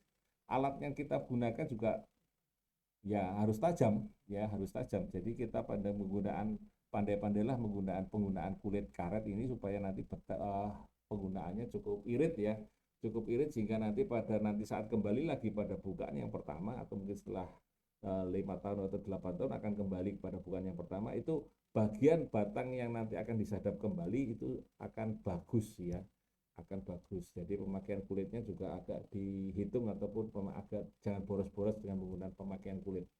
Jadi begitu kita deres, ada kulit yang nanti akan lepas, dan kulit itu ditaruh di bagian kanan, upayakan itu bisa ditiup. Itu artinya kemungkinan besar deresannya bagus, pisaunya tajam, dan penggunaan kulitnya agak irit ya. Kemudian alat sadap yang kita gunakan adalah khusus seperti pada gambar. Untuk bagian bawah dan atas agak berbeda ya teman-teman semua. Bagian atas adalah ada alat yang bagian seperti itu, karena mungkin pada umur-umur sekitar di atas 15 tahun kita sudah menggunakan dengan alat sadap yang mengarah ke atas. Sementara untuk bagian bawah ada seperti colekan seperti itu, dan itu perlu diperhatikan setelah kita deres ataupun kita mau menderes pulang bekerja begitu, maka itu segera digosok kembali supaya pada saat nanti menderes lagi pada keesokan harinya bisa tajam dan penggunaannya bisa sekali tarik lah kalau bahasa di lapangan ya pada saat deres itu. Nah teman-teman dan mitra-mitra semua, ya oke, sambil saya melihat ini kolom komentar ya teman-teman ya, iya lumayan. Terima kasih semuanya teman-teman yang sudah hadir dan langsung melihat live di sini. Saya lanjutkan ya teman-teman semua. Dari hasil kebun karet maka akan kita bisa dapatkan dua. Yang pertama adalah lateks kebun. Artinya getah lateks yang diambil langsung dalam bentuk cair. Biasanya nanti dipanen kurang lebih sekitar jam 9, jam 10 atau mungkin lebih dari itu. Kalau kita menggunakan dengan teknologi NASA ini, upayakan mangkoknya ada cadangannya, karena biasanya kadang-kadang sampai tumpah-tumpah ya. Artinya kalau kita menggunakan, ada yang mungkin cara sederhana yaitu batok kelapa misalnya begitu, maka siapkanlah cadangan batok kelapa, karena biasanya penggunaan dengan teknologi NASA ini satu batok kelapa tumpah. Jadi mesti kita bikin dua. Pada saat nanti kita jam-jam 7 ataupun jam 8 kita sudah bisa memanen, mengambil lateksnya ini, masukkan ke dalam tangki untuk pengumpulan lateks, diganti batoknya ataupun diambil batoknya, kemudian masukkan batok kembali supaya nanti lateksnya atau getahnya akan netes lagi di batok tadi ya. Ini adalah beberapa kesaksian sudah mengatakan seperti itu ya. Jadi kita kalau manen lateks dari kebun karet ini biasanya kalau dengan NASA bisa sampai 2 kali. Yang pertama getahnya karena penuh ya, kemudian nanti ditetes lagi dan bisa dipanen lagi ataupun diambil lagi lateksnya. Yang kedua, kita setelah mendapatkan lateks ataupun getahnya, kita akan mendapatkan bokar, yaitu bahan olah karet. Ini bisa ada slum, ada slab ya, ada loom, ada slab dan sebagainya. Nah ini bisa kita ambil di situ ya. Nanti dari hasil latex itu nanti akan jadi rubber smoke sheet atau RSS ya. Kemudian ada latex yang pekat yang diambil di latexnya, kemudian kita bikin RRS-nya atau mungkin kita bikin jadi karetnya. Kemudian dari bahan olah karet ini kita dari loom ataupun slab ini kita nanti akan jadikan sir 10, 20 ataupun 30 ataupun brown cap. Ini bentuknya adalah nanti kalau sir itu adalah bentuknya adalah kotak-kotak ya teman-teman semua. Biasanya dalam bentuk kotak ataupun kubus seperti itu ya, yang sudah disesuaikan dengan karakteristiknya maupun sir ya, standar Indonesia rubber ya, sir itu. kemudian ada 10, ada 20, ada 30, jadi sesuai dengan kualitasnya. Ya, jadi yang di petani akan mendapatkan dari lateks getahnya dan bahan olah karetnya yaitu dari loom ataupun dari slabs. Ya, kemudian masuk ke pabrik akan diolah akan menjadi bahan olah yang lainnya. Ya, itu seperti itu kira-kira. Kemudian komponen lateksnya itu sendiri itu ada beberapa fraksi, utamanya gitu ada fraksi karetnya, ada fray wrestlingnya, serumnya, dan fraksi dasarnya. Nah, kemudian pemberian massa ini akan membantu fraksi karetnya akan lebih banyak, sehingga nanti getahnya juga akan lebih banyak. Begitu pada saat nanti diasap pun akan lebih cepat kering, ya akan lebih cepat kering, dan proses pengasapannya itu akan lebih cepat. Kalau waktunya lebih cepat pengasapan itu kurang biasanya diasapi sekitar 4 atau 5 jam, ini bisa mempercepat sekitar 2 jam. Jadi cuma 3 jaman itu sudah bisa kering. Ya, ini keuntungan kita kalau menggunakan teknologi kinasa, selain getahnya ataupun lateksnya itu bertambah. Nah, pada saat nanti di pabrik itu akan membantu memudahkan dan mempercepatkan proses yang berikutnya. Ini adalah penyadapan yang secara umum yang dilakukan oleh teman-teman semua petani karet di lapangan. Ya, ini ada tanamannya masih remaja, taruna, dewasa, setengah tua, dan tua. Ya, ini sistem sadapnya akan berbeda-beda ya, seperti itu bisa dilihat di situ. Ya, ini adalah kode-kodenya di kulit batang A. Kulit pulihan ini adalah kulit yang kembali pada bukaan pada A, ya, kulit pulihan B berarti kulit yang kembali pada bukaan yang B, dan seterusnya seperti itu.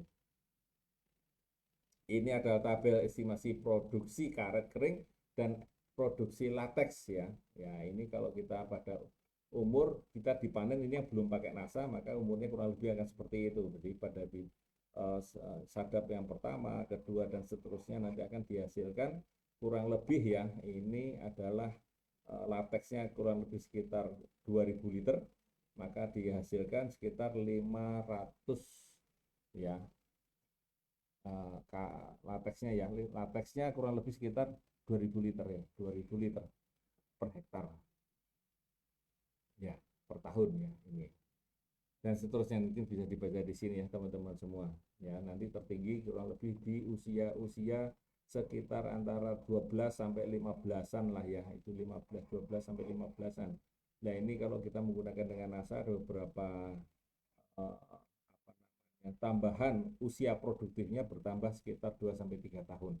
Jadi akan bertambah sekitar 2 sampai 3 tahun usia produktif tanaman karet dengan penggunaan rutin teknologi NASA ini, ya.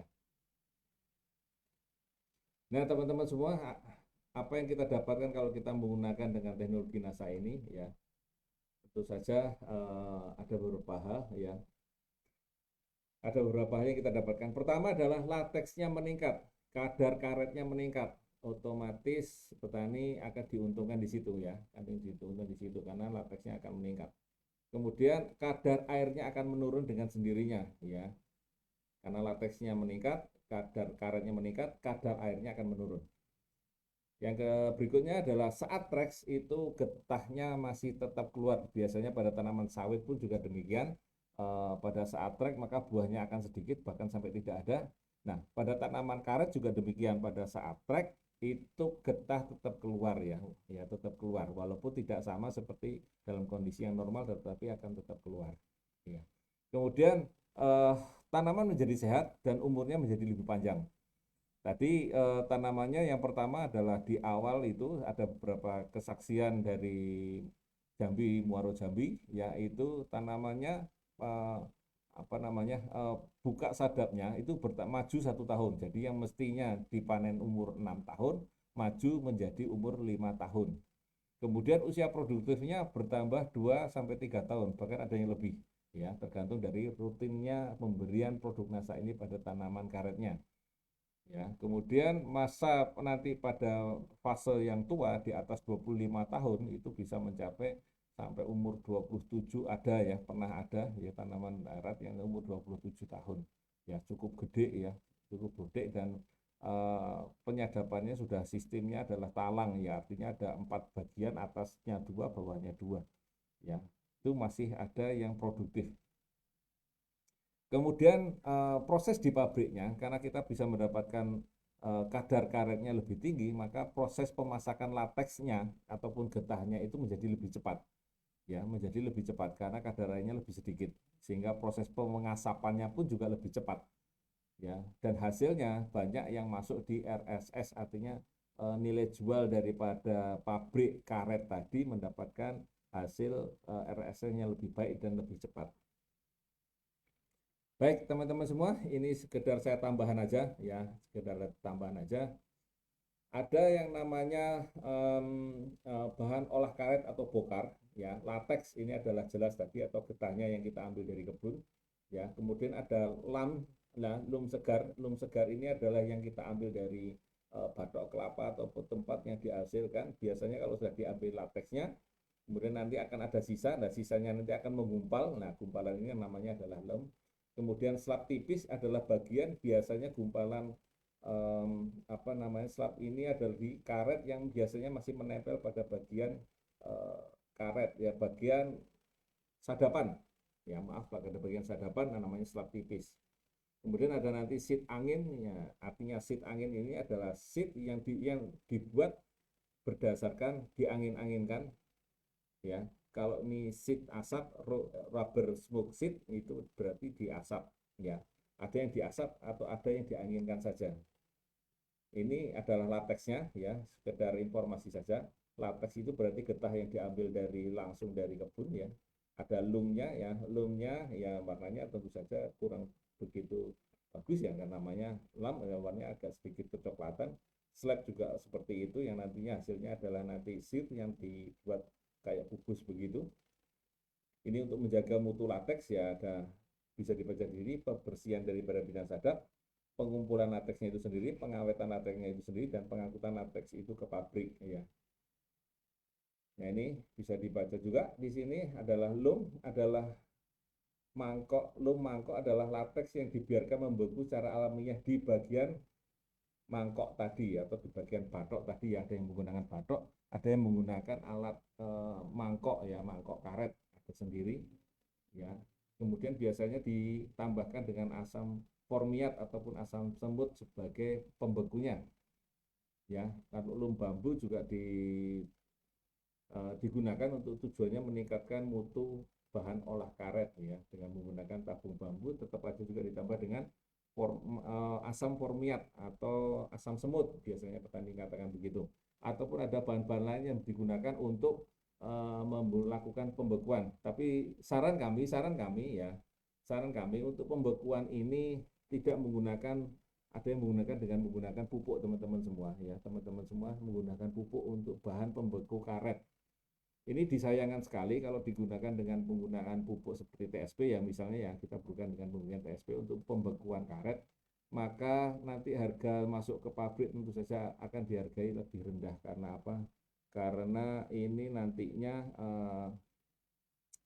karet yang dihasilkan nanti itu apa namanya, memiliki elastisitasnya berkurang karena ada tambahannya TSP tadi. Jadi antara getah karet yang alami dengan nanti getah karet yang sudah apa namanya, sudah dibekukan dengan pemberian TSP tadi, itu akan memberikan elastisitasnya berkurang, sehingga petani akan dihargai dengan lebih rendah, ya. Padahal getah karet ini, salah satu keuntungan daripada karet alam ini adalah elastisitasnya, ya, kalau tidak bisa digantikan dengan karet sintetik, di mana karet sintetik ini kelenturannya itu tidak ada atau boleh sangat kurang. Sementara karet alam ini kelenturannya yang dicari oleh apa namanya, para industri-industri, terutama kayak industri ban, ya. Rata-rata kita ini larinya ke industri ban, di mana hampir 70% larinya adalah ke industri ban, karena ban ini membutuhkan bahan karet alamnya minimal adalah 30% dan tidak bisa digantikan oleh karet sintetik, ya. Kemudian produk hasil daripada apa namanya, karet Indonesia ini rata-rata juga banyak diekspor sekitar 80% begitu kurang lebih. Jadi lebih banyak untuk dijual ke luar negeri, ya, untuk digunakan untuk pembuatan ban dan seterusnya. Karena karet sintetik tidak bisa mengganti 100% karet alam. Jadi karet alam ini tetap dibutuhkan sampai kapanpun, karena kita tahu yang namanya mobil motor makin lama makin banyak ya, penggunaannya juga makin lama makin banyak ya. Karet alam manfaatnya cukup banyak di situ. Kelenturannya tidak bisa digantikan oleh karet sintetik. Ini adalah slab ya, slab ini bermacam-macam. Jadi biasanya dia menempel sisa pembekuan karet yang ada di bagian batang dan sebagainya ya. Jadi bermacam-macam, bisa dibagi tiga seperti ini. Ada slab yang asap cair, ada slab tipis ya, yang dari mangkok yang dibekukan, kemudian slab giling yang nanti digiling ya. Ini biasanya menempel pada bagian karet, jadi ditarik begitu. Di bagian bidang sadap itu ada yang membeku, ditarik aja begitu. Kemudian ada bagian yang di bagian bawahnya ditarik aja. Nah, ini adalah bagian slab. Kemudian ada yang nanti digiling dan seterusnya. Kemudian sheet angin atau unsmoked sheet ya, ini adalah lembaran karet yang bekuan dari lateks yang digiling dan dikeringkan dengan kadar karet keringnya 90%. Jadi setelah disaring ya, diencerkan dengan rumus-rumus seperti ini ya, kemudian dibekukan, kemudian dimasukkan ke dalam aluminium plastik dengan ukuran seperti yang tertera 50, 25 cm dan 60 cm, kemudian dipotong ya, kemudian diperam kurang lebih 1 jam, giling dan dicuci ya, kemudian di proses penggilingan ditiriskan, baru dikeringkan di dalam gudang, siang hari dibuka gitu ya, diangin-anginkan, jadi tidak dengan diasapkan. Lain halnya kalau kita dengan menggunakan sip asap atau RSS, ribet smoke sheet ini, dari diasapi ya. Bedanya dengan diasap atau tidak diasap ya, kalau diasap bisa kurang lebih sekitar 4 hari, tapi kalau dengan menggunakan teknologi NASA ini cukup 2 hari atau tiga hari, maksimal 3 hari itu sudah lebih cepat, karena sheet ini kadar karetnya lebih tinggi. Jadi seperti ini adalah sheet ya. Ini adalah proses dari getah tadi. Ini sekedar informasi teman-teman semua ya. Rubber smoke sheet ini begitu getahnya dimasukkan, dicampur dengan bahan-bahan tertentu, kemudian dipotong-potong seperti ini, dibiarkan ya. Kemudian setelah itu diambil batasnya ya, airnya dimasukkan seperti itu, kemudian ditambahkan, digiling terlebih dahulu. Setelah digiling, diperas, kemudian diangin-anginkan. Setelah diangin-anginkan baru diasapi ya. Setelah diasapi baru dipilih RSS itu masuk kategori yang mana. Apakah standar mutu yang satu ya, satu ini adalah gelembung udaranya kepala jarum. Kalau untuk RS2 adalah 2 kali kepala jarum, yang RS3 adalah 3 kali kepala jarum. Ya, ini masuk di mana? Dipisahkan, baru kemudian di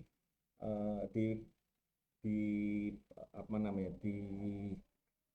dikemas ya, dikemas seperti ini. Itu teman-teman semua ya, bahan penambahan ini sebagai tambahan sebaiknya tidak menggunakan TSP ya, tetapi ada bahan-bahan penambahan getah untuk menggumpalkan ya teman-teman, untuk menambah elastisitas daripada karet ataupun getahnya pada saat nanti dimasukkan pada pabrik. Ya, itu kira-kira teman-teman semua informasi tentang tanaman kita yaitu di karet ya. Mudah-mudahan bisa memberikan manfaat ya, ataupun ada pertanyaan bisa ditanyakan ya, ya di kolom komentar ya, ataupun nanti ditanyakan pada kami ya. Mudah-mudahan ini bisa memberikan manfaat pada teman-teman semua. Ya, baik teman-teman semua, saya lihat dulu di komentar, barangkali ada yang bertanya ataupun ya, tidak ya. Oke.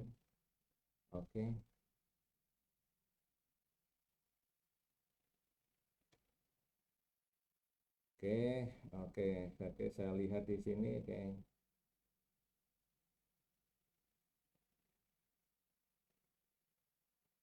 Oke, untuk Bu Turinem 1 hektar dosis granul atau berapa kapak dan berapa dosis per batangnya? Bu Turinem mau lihat per hektar atau per batang? Karena per batang biasanya beda-beda dan hasilnya nanti agak cukup banyak ya, agak cukup banyak. Nah, ini apa namanya? Nanti kita bentuk PDF, nanti bisa dibaca-baca kembali ya Bu Turinem ya. Maaf Pak, untuk karet yang menghasilkan pemupukan pakai supernasa atau granul atau tambah pupuknya. Pakai tambah pupuk kimia Bu ya.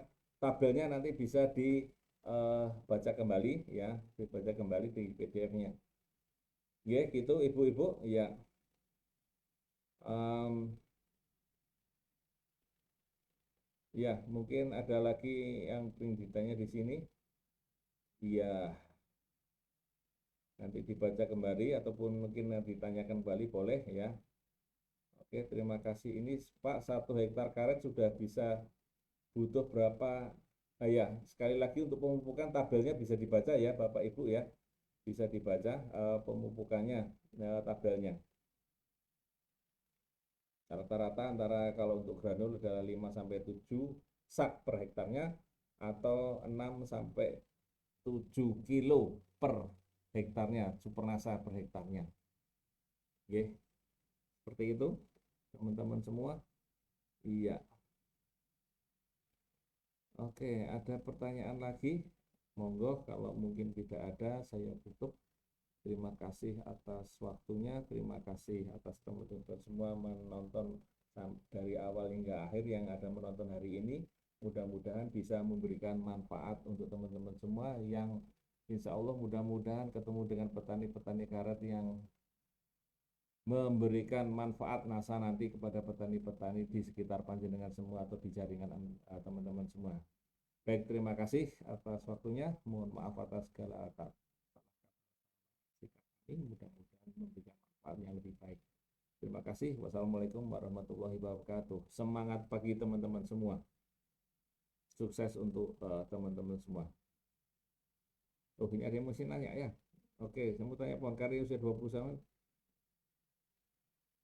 Pemupukannya sedikit beda ya Bu Hadiatun ya. Beda.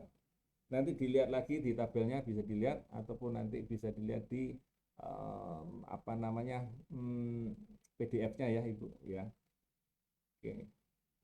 Dosis per hektarnya apa Bu? Yang dosis per hektar 6. Kalau untuk per hektarnya Supernasa kurang lebih 6 sampai 7 kilo per hektarnya. Kalau granulnya antara 5 sampai 7 sak per hektarnya untuk nasanya ya. Ya ditambahkan nanti di apa namanya pupuk, tambahkan dengan glionya ya Bu ya. Oke, terima kasih teman-teman semua. Saya tutup ya. Dari jasa airi, sampai ketemu lagi di tema dan